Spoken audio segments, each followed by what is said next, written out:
बिस्मिल्लाहिर्रहमानिर्रहीम। अस्सलामु अलैकुम वरहमतुल्लाहि वबरकातुहू।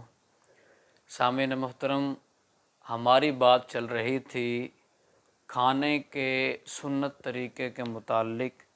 तो पिछली वीडियो में मैंने आपको बताया कि खाने के अंदर नबी पाक अलैहिस्सलातु वस्सलाम ने कभी भी ऐब नहीं निकाला।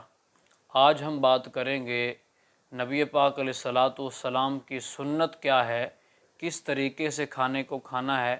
तो आइए आगे बढ़ते हैं। नबी पाक अलैहिस्सलातु वस्सलाम की हदीस पाक है, अन उमर इब्न अबी सलमत रज़ियल्लाहु अन्हु क़ाला क़ाला ली रसूलुल्लाह सल्लल्लाहु तआला अलैहि वसल्लम सम्मिल्लाह वकुल बियमीनिका वकुल मिम्मा यलीका। ये तीन बातें नबी पाक अलैहिस्सलातु वस्सलाम ने इरशाद फरमाई। हज़रत उमर बिन अबी सलमा रज़ियल्लाहु ताला अन्हु फरमाते हैं कि मुझे नबी पाक अलैहिस्सलातु वस्सलाम ने ये तरीक़ा बतलाया और मुझे ये बताया कि किस तरह खाना खाना है। पहले अल्फाज हदीस पाक के नबी पाक अलैहिस्सलाम ने फरमाया कि अल्लाह ताला के नाम से शुरू करो, यानी खाने के शुरू में बिस्मिल्लाह पढ़ो।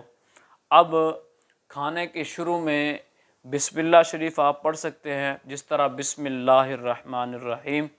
और आप ये दुआ भी पढ़ सकते हैं, मसनून दुआ है, बिस्मिल्लाहि व अला बरकतिल्लाह। तो अब कोई भी खाना खाएं, आप घर में हो या किसी शादी पे हो या किसी भी फंक्शन में हो, दोस्तों के साथ हो, जहाँ भी हो, तो आपने खाना जिस वक्त खाना है तो नबी पाक अलैहिस्सलातु वस्सलाम का सुन्नत तरीक़ा ये है। नबी पाक अलैहिस्सलाम ने फरमाया कि बिस्मिल्लाह से शुरू करो, क्योंकि खाना तो है ही, लेकिन अगर बिस्मिल्लाह शरीफ हम पढ़ लेंगे तो उस वक़्त क्या होगा कि अल्लाह रब्बुल इज़्ज़त के नाम की बरकत जो है वो हमारे खाने के अंदर शामिल हो जाएगी। जिस वक़्त खाने के अंदर अल्लाह रब्बुल इज़्ज़त के नाम की बरकत शामिल हो जाएगी, उस वक़्त क्या होगा कि खाना वो जाकर हमारे जिस्म के अंदर ऐसा नूर पैदा करेगा कि हमें नेकियों की तरफ रग़बत होगी और अल्लाह रब्बुल इज़्ज़त की इबादत की तरफ हमारा रुझान होगा और बुरे ख़यालात, बुरी चीज़ें हमारी ज़हन से निकल जाएंगी। अल्लाह पाक की फरमाबरदारी की तरफ ज़हन राग़िब होगा। तो अल्लाह रब्बुल इज़्ज़त के नाम से शुरू करें खाने को, बिस्मिल्लाहिर्रहमानिर्रहीम पढ़ें। ये एक चीज़। दूसरी चीज़ नबी पाक अलैहिस्सलाम ने फरमाया कि कुल बियमीनिका, कि दाएँ हाथ से खाएँ।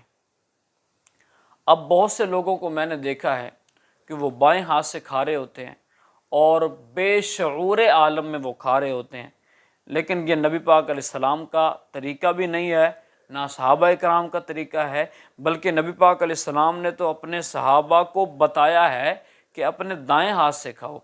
और तीसरी बात नबी पाक अलैहिस्सलाम ने फरमाया कुल मिम्मा यलीका, आप अपने आगे से खाएं। आप देखें, अगर हम किसी शादी पे चले जाते हैं, कहीं जो है ना वो किसी फंक्शन पे, किसी दावत पे, या घर में ही बैठे होते हैं, तो किसी के साथ हम बैठ जाते हैं खाना खाने के लिए। ख़ास तौर पर अगर बिरयानी हो आज के दौर में, तो हम देखते हैं कि वो क्या कहते हैं, गोश्त किधर है, और हम उसकी बोटी को लेकर अपने आगे लाते हैं। अब जिस वक़्त हम अपने आगे लाते हैं, दूसरे के आगे से उठाते हैं, तो ये बिल्कुल सुन्नत के ख़िलाफ़ तरीक़ा है। नबी पाक अलैहिस्सलाम ने ये तालीम नहीं दी, अपने सहाबा इकराम को ये नहीं बतलाया, बल्कि नबी पाक अलैहिस्सलाम ने अपने सहाबा इकराम को ये तरीक़ा सिखाया है कि मेरे सहाबा अपने आगे से खाओ। ये तरीक़ा है, ये तहज़ीब है। अगर खाना ही है, आपके सामने ही है, लेकिन क्या हो जाएगा अगर आप नबी पाक अलैहिस्सलाम की सुन्नत के मुताबिक खाएंगे, तो बहुत सारी बरक़ात हैं नबी पाक अलैहिस्सलाम की सुन्नत की।